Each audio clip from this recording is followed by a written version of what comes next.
बदलापूर आणि अंबरनाथ शहरातील पालकांसाठी एक महत्त्वपूर्ण बातमी आहे। शाळा सुरू होताच बस भाड्यामध्ये आपण बघत असाल तर तब्बल 10% आता वाढ होणार आहे।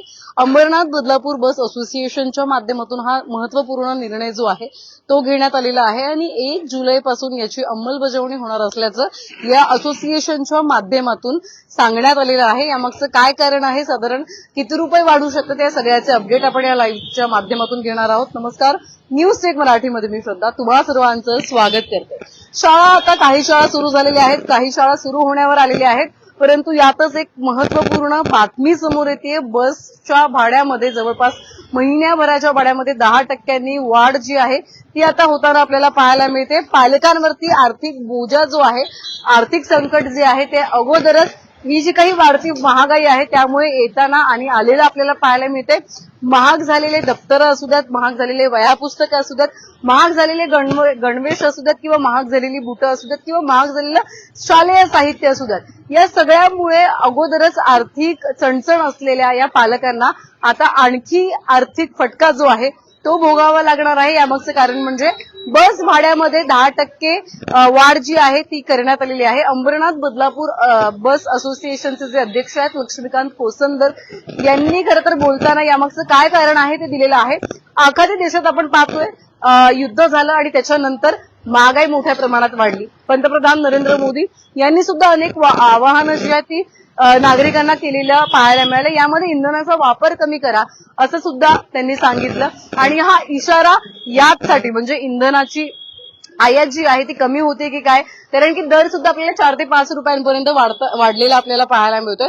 त्यामुळे हेच यामागचं कारण आहे की काय, आणि आखाती देशांमध्ये झालेले जे काही हे युद्ध आहे त्याचा परिणाम जो आहे तो इंधन दरवाढीमध्ये झालाय, हे एक तर कारण आहे। या व्यतिरिक्त एखादं वाहन असतं, बस असतं, त्याचा टायर असू द्यात किंवा त्याचं जी काही एकंदरीत त्या बसची प्रॉपर्टी असते त्याच्यामध्ये मोठ्या प्रमाणात म्हणजे त्याची दुरुस्ती असू द्यात, महत्वाचं म्हणजे त्या बसमध्ये शासनाने सांगितलेले आहेत कंपल्सरी सीसीटीव्ही लावायला सांगितलेले आहेत, चारित्र्य पडताळणी सांगितलेलं आहे, बरीच कामं जी आहेत ती शासनाने सांगितलेली आहेत। या सगळ्यासाठी मोठा भुर्दंड जो आहे तो या बस चालकांवरती पडतोय।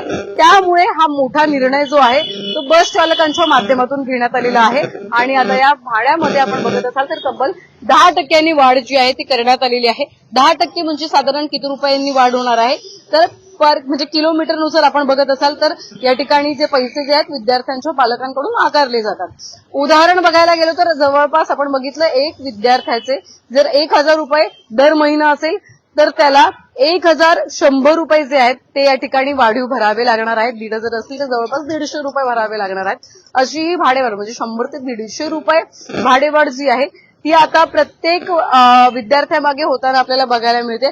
जर एका पालकाला 2 ते 3 विद्यार्थी असतील तर त्या पालकांना मात्र मोठा भुर्दंड जो आहे तो या ठिकाणी भोगावा लागणार आहे। एकीकडे प्रायव्हेट ज्या शाळा आहेत त्यांची वाढती फी असू द्यात आणि जे काही शालेय साहित्य आहे त्याचे वाढते दर असू द्यात, याला सामोरं जाता जाता आता या बस चालकांनी जो काही निर्णय घेतलेला आहे त्यामध्ये सुद्धा आता आर्थिक भुर्दंड जो आहे किंवा आर्थिक ताप जो आहे तो या ठिकाणी पालकांना बसताना आपल्याला पाहायला मिळतोय। परंतु यामागचं कारण सुद्धा बस चालकांचं जे आहे ते इंधन दरवाढ असू द्यात किंवा एकंदरीत जे काही त्यांचे वाहनांचे जे काही पार्ट्स आहेत ते महागलेले आहेत आणि त्या सगळ्यामुळे हे रिझन जे आहे ते काम जे हा जो निर्णय आहे तो घेण्यात आलेला आहे आणि हा जो निर्णय आहे तो 1 जुलैपासून लागू करणार असल्याची माहिती बस असोसिएशनच्या माध्यमातून घेण्यात आलेली आहे। अंबरनाथ आणि बदलापूरमध्ये जवळपास 150 शाळा आहेत, या सगळ्या शाळांमध्ये हे नियम जे आहेत ते आता लागू होणार आहेत। व्हिडिओ जास्तीत जास्त शेअर करा जेणेकरून प्रत्येक पालकांपर्यंत हे अपडेट पोहोचणं महत्वाचं आहे। व्हिडिओ जर्नलिस्ट साहिल काळेसह श्रद्धा ठोंबरे, न्यूज टेक मराठी, बदलापूर।